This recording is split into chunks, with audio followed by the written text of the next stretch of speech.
Good evening, ladies and gentlemen. Welcome to Let's Play Total Annihilation. And we're under attack! Oh god, what's happening? This is so confusing. No, well, actually, we have to... I'm going to quickly pause here, because I actually completely forgot about this mission.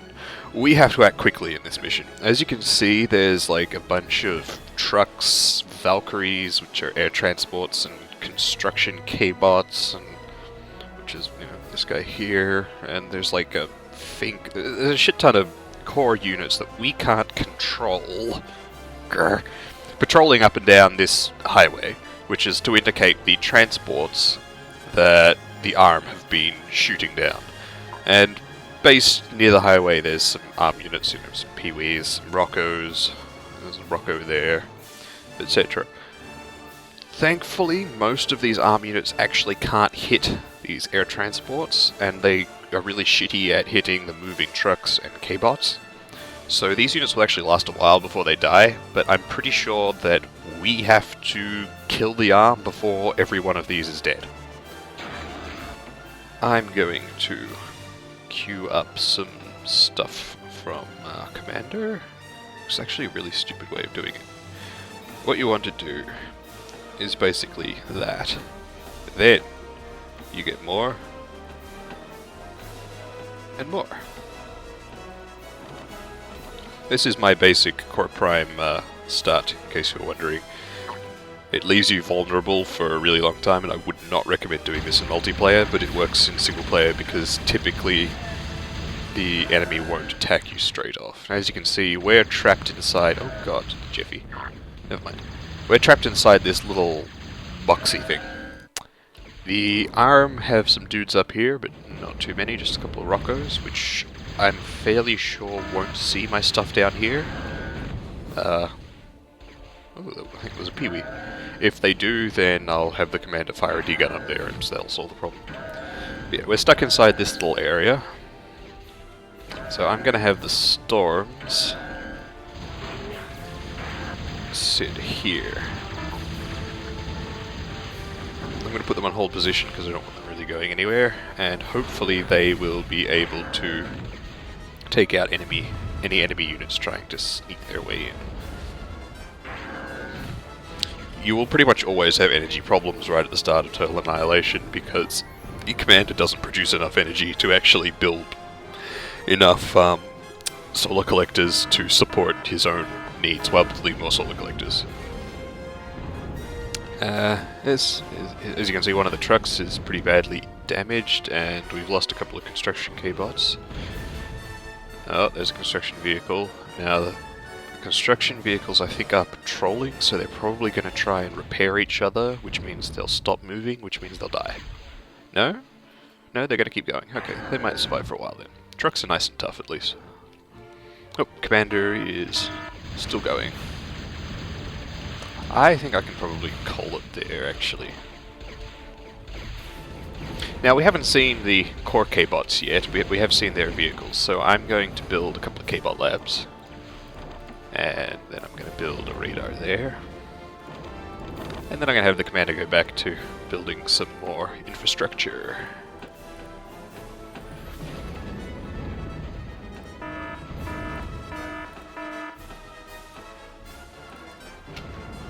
Like so. Oh, we've lost another construction K-bot. That truck's going to be dead soon too. Yeah, it's... Oh, there's that construction vehicle. Yep, look, here we go.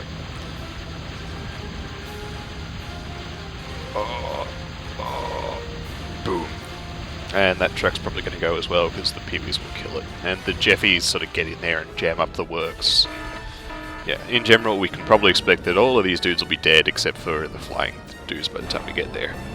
But we now have access to core K-bots. First thing I'm going to do is build a couple of construction K-bots from there and queue up a shit ton of thuds from here. Thuds are the core equivalent of the hammer. They're actually slightly better than hammers though because they don't have any deploy time. They just start firing, which makes them awesome. This, of course, this is the AK.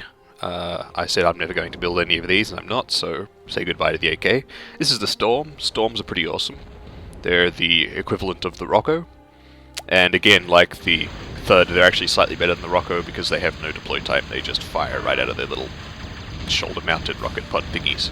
And this is the Crasher, which is the equivalent of the Jethro? Oh god, I can't remember the name of the ARM equivalent. Whatever. And Crashers fire homing missiles, and again, no deploy time, so it's technically slightly better. Oh, yeah, I got a Rocco shooting my dudes. I'm gonna have to send the commander over there to deal with that. Can't have any shenanigans. Now we can look on the map, you can see there's two guys up there. We can see that they're about there. Got him. And that's why radars, and that, children, is why radars are awesome.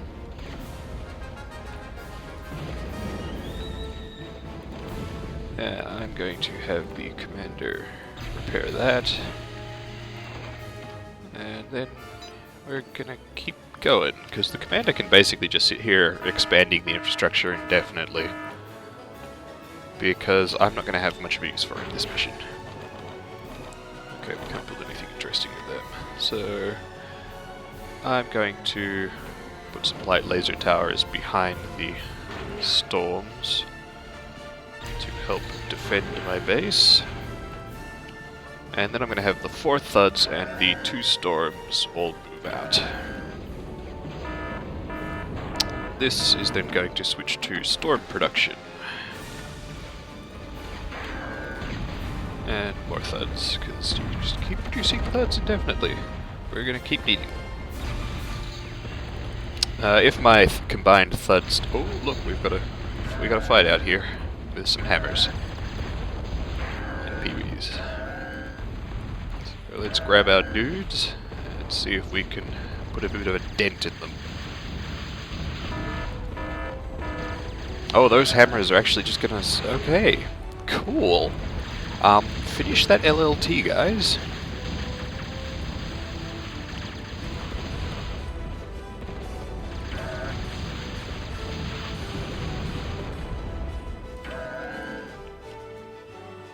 Nope. Don't know what that was.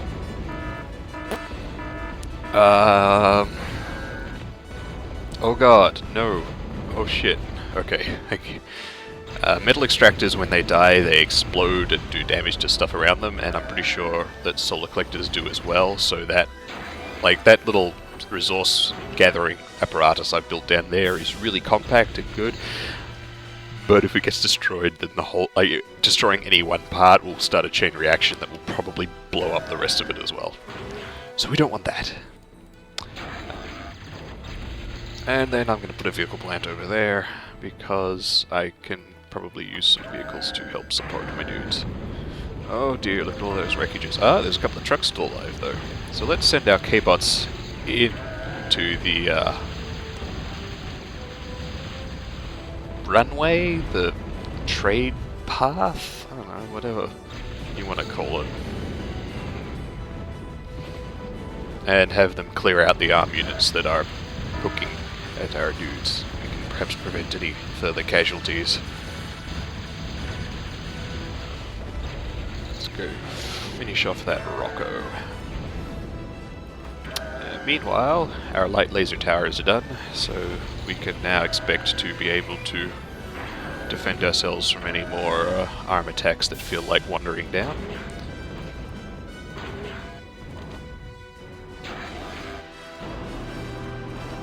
Let's build a construction vehicle as well.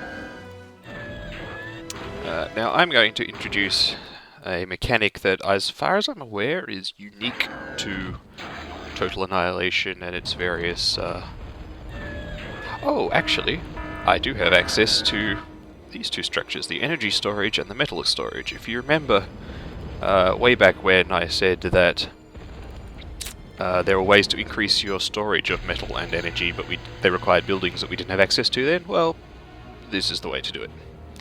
It's worth noting that, as you can see, the core energy storage is actually bigger than the core metal storage is bigger than the energy storage. The ARM metal storage is actually the same size, so the core energy storage is the core metal storage is technically not as good.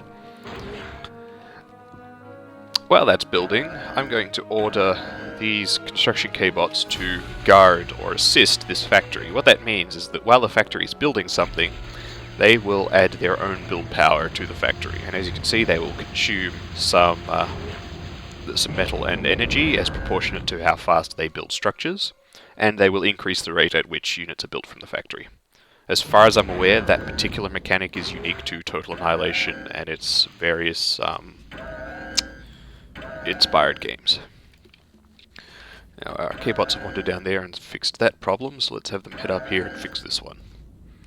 We still have one truck left. 2 trucks left. Oh, we've got 2 trucks left, although that truck is so low that it's very likely that the Roccos up here will kill it. Oh, no, it might dodge. Okay, that'll be good.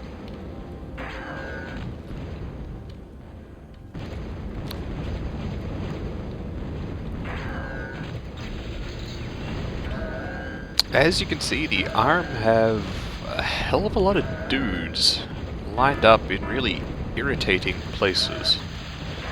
So, I'm gonna send them up there.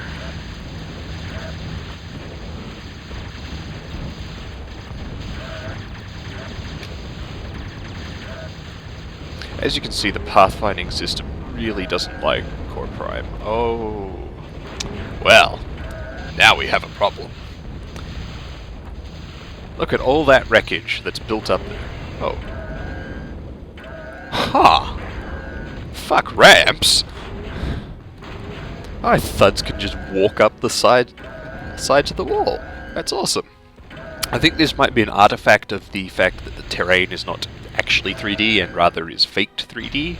I'm pretty sure that's supposed to be a vertical wall, but because it's faked 3D with faked perspective, it ends up not actually resolving as a vertical wall to the pathfinding engine.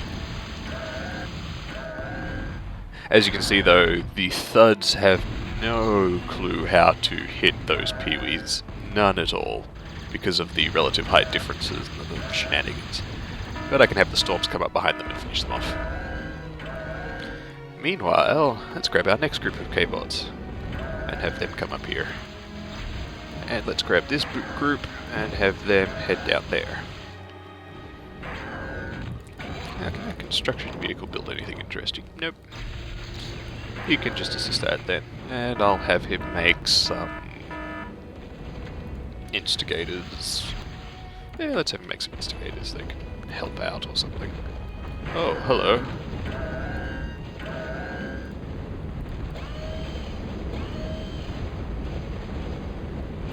The core, the ARM, sorry, appear to have decided to put some enemies up behind my base. And now you can see why hammers can be really dangerous. Okay, maybe it's just thuds that could walk up those. Maybe thuds can walk up these walls. I wasn't aware that they could, but maybe they can. They might have much better terrain traversal than I thought they did. Yeah, because the storms can't walk up. Alright, so thuds actually have good enough terrain traversal to just walk up Core Prime's walls. I didn't know that, and that actually makes them a lot better than I thought, so I'm actually going to stop producing storms and just produce more thuds. Because there's too much wreckage around. The wreckage is choking up the battlefield and making it impossible for my units to maneuver.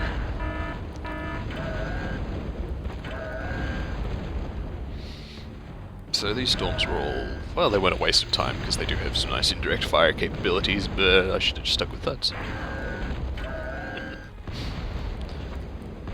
wonder if instigators can go up there as well.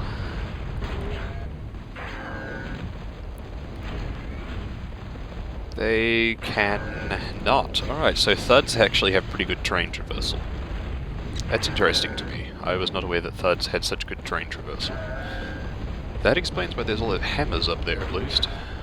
Now, can the thuds just walk up this hill? No, okay, so they're limited in what hills they can walk up. Wow. Core Prime is weird. Like, Core Prime is really weird. The pathfinding engine does not handle Core Prime well. Which is fine, because Core Prime being made of metal makes it really boring to play maps on competitively anyway, so I'm not too concerned about that.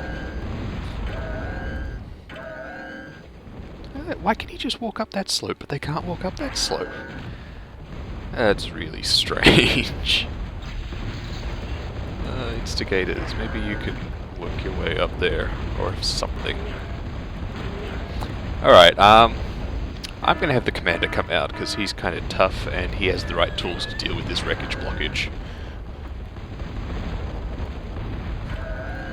Although my thuds might be able to kill all the hammers before the commander gets up there, in which case, yeah, okay. Never mind then. We'll get to how to clear wreckage next time, later I guess.